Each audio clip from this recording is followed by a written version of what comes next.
주님과 만나는 가정예배, 주만 예배의 시간입니다.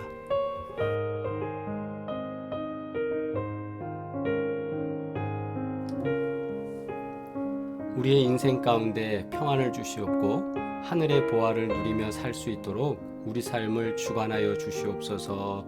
우리 함께 기도드리겠습니다.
만군의 여호와가 이르노라. 너희의 온전한 11조를 창고에 들여 나의 집에 양식이 있게 하고 그것으로 나를 시험하여 내가 하늘 문을 열고 너희에게 복을 쌓을 곳이 없도록 붙지 아니하나 보라. 아멘. 함께 공동기도 드리겠습니다.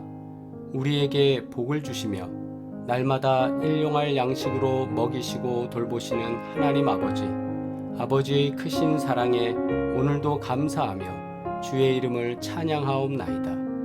우리의 일터를 보호하시고 곳간을 채우시는 주의 능력을 의지하오니 올해도 베풀어 주시옵소서. 예수 그리스도의 이름으로 기도합니다. 아멘. 온 가족이 주님과 만나는 가정예배, 주만예배 시간입니다. 오늘도 주님께서 우리와 동행하시고 복 주시고 함께 하시는 은혜를 경험하시기를 소망합니다. 찬송가 382장 찬양드립니다.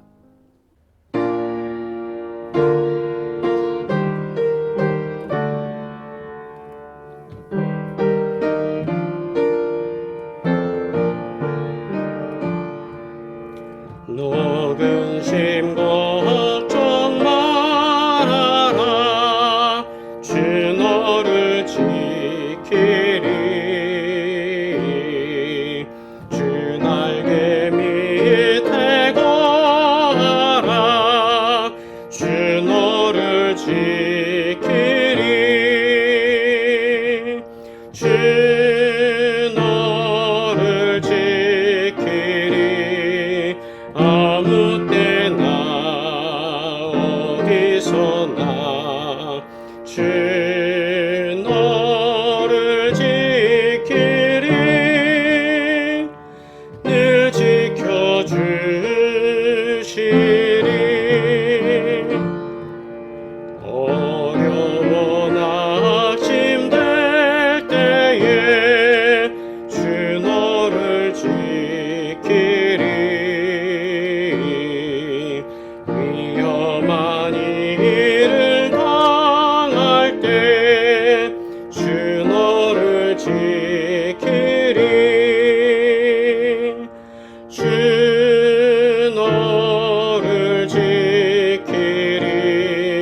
너를 지키리 늘 지켜주시리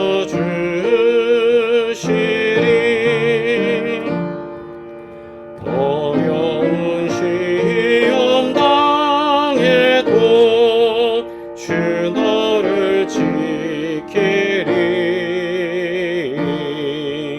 구주의 품에 거하라 주 너를 지키리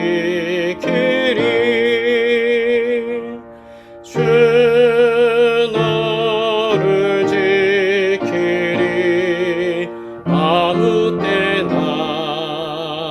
어디서나 주 너를 지키리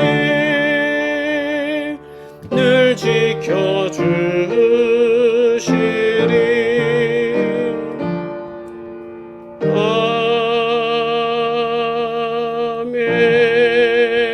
아멘.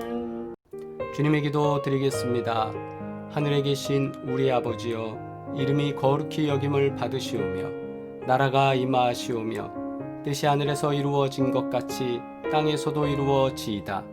오늘 우리에게 일용할 양식을 주시옵고 우리가 우리에게 죄 지은 자를 사하여 준 것 같이 우리 죄를 사하여 주시옵고 우리를 시험에 들게 하지 마시옵고 다만 악에서 구하시옵소서. 나라와 권세와 영광이 아버지께 영원히 있사옵나이다. 아멘. 하나님의 말씀 말라기 3장 10절 말씀 함께 합독하겠습니다. 만군의 여호와가 이르노라. 너희의 온전한 11조를 창고에 들여 나의 집에 양식이 있게 하고 그것으로 나를 시험하여 내가 하늘 문을 열고 너희에게 복을 쌓을 곳이 없도록 붙지 아니하나 보라. 아멘. 할렐루야. 오늘 주신 말씀으로 11조를 드릴 때라는 제목으로 은혜 나누겠습니다. 많은 교회들이 연초가 되면 신앙생활의 목표 설정에 대해서 메시지를 전하게 됩니다. 그래서 새롭게 시작하는 인생들의 발걸음 가운데 목표를 세우고 그리고 임원들을 훈련시키고 충성된 직분을 감당하고 또 신앙생활에 있어서 믿음의 열매가 풍성해질 수 있도록 지도하는 때가 또 이 1월이기도 합니다. 그럴 때마다 가장 예민한 문제는 바로 돈과 관련된 것입니다. 즉 헌금 생활에 대한 내용에서 실족하기도 합니다. 목회자들의 입장에서는 강력하게 훈련시키기 위해서 교육을 해도 소위 말하는 후폭풍이 옵니다. 특별히 교육 전도사의 시절부터 전도사와 부담임 목사를 지나서 매번 부흥회를 하게 되고 그 부흥회를 끝나고 문제가 발생하지 않은 경우가 별로 없었어요. 은혜 받고 뜨겁게 기도하고 찬양하며 성령의 은혜를 경험하기도 하면서 반면에 헌금 때문에 고민하고 갈등하고 심지어 불평하게 되는 문제로 교회가 시끄럽게 되는 경우들을 경험하게 됐습니다. 한편에서는 은혜 받는 분들이 계셔서 그분들은 그 문제를 그렇게 깊이 생각하지 않으셨어요. 감사하게 보지만 한쪽에서는 그 문제 때문에 낙심하고 절망하는 분들도 계셨어요. 그러면 이제 부교육자니까 가서 또 위로하고 또 이해시키고 그런 과정들을 경험하면서 목회를 배우는 입장에서는 좋은 교육이 되는 레슨이 된다고 그러죠. 좋은 교육이 되는 기회가 되기도 했습니다. 그러는 가운데도 이 헌금 생활은 사실 우리에게는 굉장히 중요한 위치를 차지하고 있는 것은 맞습니다. 11조는 우리가 하나님을 경외하면서 하나님께서 내 삶의 주인입니다 라는 고백을 드리는 신앙의 표현입니다. 동시에 하나님께서 내게 주신 것을 나누며 사랑을 실천하는 사랑의 표현이기도 합니다. 신앙의 표현은 하나님께 드림으로 또 사랑의 표현은 그 드려진 걸 가지고 나눔으로 그것이 형성됩니다. 하나님은 소산물의 10분의 1을 하나님께 드리게 하셨죠. 그럼으로써 이스라엘의 신앙이 회복되기를 원하셨습니다. 이를 통해서 이스라엘이 큰 은혜를 경험하기를 바라셨고 그래서 11조를 드려라 라고 말씀하셨지만 이스라엘은 눈앞에 보이는 재물들 때문에 욕심으로 인해서 온전한 11조를 하나님께 드리지 않고 있었습니다. 바로 말라기 시대 때 말입니다. 누구든지 아주 작은 것이라도 자신의 소유를 갖기 원합니다.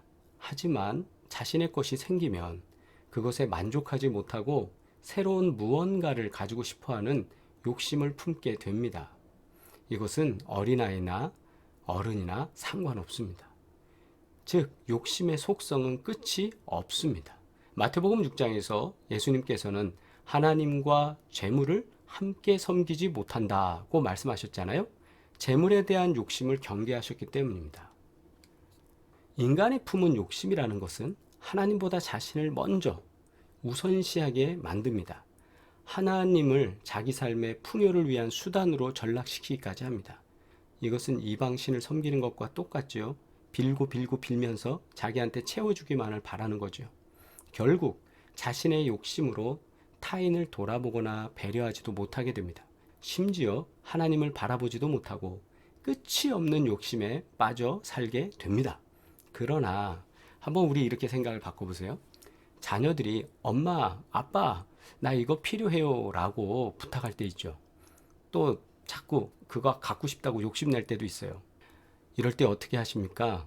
대부분 그거 사주고 싶어 하고 먹이고 싶어 하고 입히고 싶어 하지 않습니까? 하나님도 우리들에게 그렇게 하지 않으실까요? 실제로 하나님께서는 우리들에게 열의를 다 주신 거예요. 그리고 그 중에서 한 개를 내가 너에게 준 것에 대하여 인정하기를 바라시고 계시는 거죠. 또 그 심지어 그 한 개도 하나님을 위해 평생 삶을 드리고 예배하는 일과 성전 관리를 위해 수고하는 레위 사람들에게 다시 주셨습니다. 그것은 뭡니까? 너희들은 오직 하나님께 예배하는 일에 집중해서 이스라엘 백성들이 하나님께 나와 예배하는데 전심으로 할 수 있도록 준비하고 그들을 섬겨라 이거 아니겠습니까? 다른 거 하지 말고 그렇게 하셨던 거예요. 하나님 믿지 않는 사람도 일하고 수익이 발생하죠. 다시 생각해보면 아니 저 사람도 저렇게 잘 버는데 나도 과장 저도 과장인데 저 사람은 과장돼서 버는 거 지 실력대로 버는 거고 그럼 나는 하나님 때문에 버는 거야? 나는 실력 없어? 이렇게 볼 수도 있죠.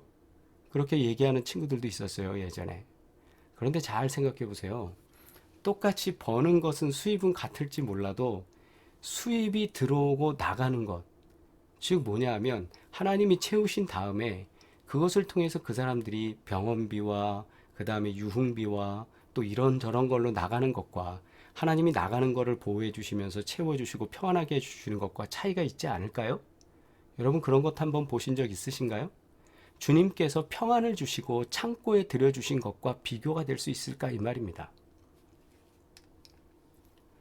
10절부터 12절 말씀을 다시 보시면 만군의 여호와가 이르노라 너희의 온전한 11조를 창고에 들여 나의 집에 양식이 있게 하고 그것으로 나를 시험하여 내가 하늘문을 열고 너희에게 복을 쌓을 곳이 없도록 붓지 아니하나 보라. 하나님의 복을 주시는데 쌓을 곳이 없도록 부을 것을 약속해 주셨어요. 그리고 11절 보세요. 만군의 여호와가 이르노라 내가 너희를 위하여 메뚜기를 금하며 수확이 올라올 때에 그냥 메뚜기가 와서 싹 없애버려요. 토지 소산을 먹어 없애지 못하게 하며 그걸 막아주시겠다는 거예요. 소위 말해서 들어오는 인풋은 있는데 나가는 게 많아서 수입이 없는 것 그걸 막아주시겠다. 너희 밭에 포도나무 열매가 기한 전에 떨어지지 않게 하리니 수고는 많이 했는데 고생은 고생대로 했는데 결과가 없어요. 그런데 그렇게 떨어지는 열매 없도록 하나님이 보호해 주시겠다. 이게 우리 밭과 옆집 밭의 차이가 되는 거예요. 12절 너희 땅이 아름다워짐으로 모든 이방인들이 너희를 복되다 하리라. 만군의 여호와의 말이니라. 무슨 말씀입니까? 우리 옆에 있는 사람들이 내 책상 옆에 있는 사람들이 똑같은 과장 부장들이 우리한테 이렇게 얘기하는 거예요. 야 너는 하나님이 진짜 백인가 보다. 너의 뒷배는 하나님인가 보다. 이거를 왜 그들이 말하게 됩니까? 분명히 우리는 그들 눈에 볼 때 복받는 게 보이기 때문이에요. 저는 분명히 오늘 예배를 드리는 오늘 이 자리에서 함께 예배드리고 믿음의 고백을 하는 사랑하는 모든 식구들 가운데 이런 귀한 은혜가 역사되기를 주의 이름으로 축원합니다. 제가 지금까지 사역을 하면서 저도 전도사와 또 주변의 목사님들을 같이 사역하고 교회에서 조금씩이라도 서포트하면서 같이 공동 사역을 몇 번 해봤어요.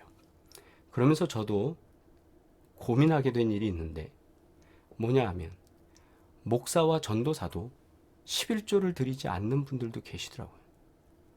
그래서 제가 어떻게 된 건가 알아봤어요. 물어봤어요.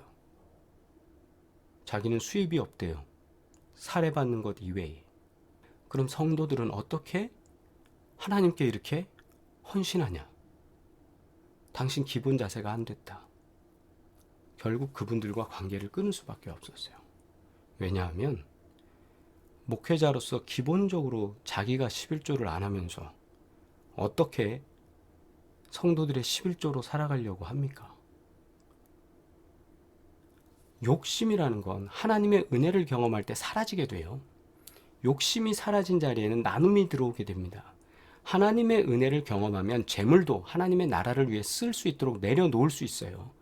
여러분, 우리 교회에 헌금하시는 분들 보면은요, 저는 깜짝깜짝 놀래요. 제가 어디 부흥회 강사라도 되면 저는 가서 증거하고 싶어요. 들어온 것에 딱 10분의 1 해갖고 낮춤으로 하는 게 아니라 우리 성도님들은 대부분 올림으로 하시는 분들이에요. 그래서 우리 교회를 하나님은 복 주시는 줄 믿습니다. 11조는 이와 같은 나눔의 표현이라는 거예요. 하나님께서 내게 주신 물질 중에 일부를 하나님 나라를 세워가기 위해 사용하도록 하나님께 드리며 나눔의 표현을 하는 것입니다. 또한 11조는 하나님을 향한 사랑의 표현입니다. 동시에 하나님 나라를 이루기 위해서 동행하는 타인을 위한 사랑의 표현이기도 한 것이에요. 우리 가정과 나의 11조 생활을 돌아보면서 욕심을 내려놓고 하나님을 위해 내 것을 드릴 수 있는 삶이 되기를 주의 이름으로 축원합니다. 하나님께서 저분을 잊지 않으실 것이다 확신합니다. 우리 삶은 이 땅의 무명인임에도 불구하고 하나님께서 기억하시고 유명하게 사용하시는 놀라운 일이 우리 가운데 있지 않습니까? 할머니 할아버지들도 그 11조 하시는 거 보면 제가 눈물이 납니다. 어디서 수입이 있다고 말입니까? 근데 그거 할 수 있는 것도 복인 줄 믿습니다. 하나님이 더 강건하게 하시고 하늘의 신령한 복과 땅의 기름진 복으로 역사하셔서 올해 우리 사랑의 교회 또 이 자리에 함께 예배드리는 사랑하는 모든 지체들 주님께서 주시는 놀라운 복으로 충만한 은혜 가운데 거하시길 주의 이름으로 축원합니다. 하나님의 복을 누리길 원하십니까? 우린 주님과 동행하면 됩니다. 동행하면 잘 되게 돼 있습니다. 이 안에 주님과 동행하면서 잘 되시길 바랍니다. 기도하겠습니다. 존귀하신 아버지 하나님, 우리를 도우시고 인도하시니 감사합니다. 성령께서 주관하여 주셔서 하나님께서 주신 말씀 가슴에 새기게 하시고 하나님의 은혜로 도우시며 역사하여 주시옵소서. 올해도 힘겨운 인생을 살아가는 모든 성도들을 기억하여 주셔서 주님과 동행하면서 거뜬히 이길 수 있도록 하시고 믿음의 행진을 잘 감당할 수 있도록 하시고 주께서 부으시는 놀라운 증거로 기쁨 충만하며 말씀 충만하며 능력 충만한 삶을 살아갈 수 있도록 언제나 도와 주시옵소서. 이제는 우리를 권하신 예수 그리스도의 은혜와 하나님 아버지의 끝없는 사랑과 성령의 교통하시고 인도하심에 복 주시는 놀라운 증거들이 예배드리며 결단한 사랑하는 지체들 가운데 이제로부터 영원토록 함께 하시기를 간절히 축원하옵나이다. 아멘. 할렐루야. 우리 채팅으로 인사 나누시겠습니다. 오늘도 건강하시고 복되시길 바라고, 날씨가 많이 추워져서 외출도 힘드실 텐데요. 하나님께서 도우시는 은혜로 온몸 강건해지고 혈액과 또 세포와 신경과 골절과 모든 근육 가운데 주님의 도우시는 은혜가 역사되길 주의 이름으로 축원합니다. 또한 우리 권사님과 장로님, 집사님 위해서 우리가 기도할 때 하나님께서 평안하게 하시고 은혜 충만하게 하실 줄 믿습니다. 하나님께서 기업을 복되게 하실 줄 믿습니다. 하나님이 도우시는 은혜가 놀라운 역사로 함께할 줄 믿습니다. 다음 만나는 시간까지 강건하시길 바라고 주와 동행하시길 바랍니다. 사랑합니다.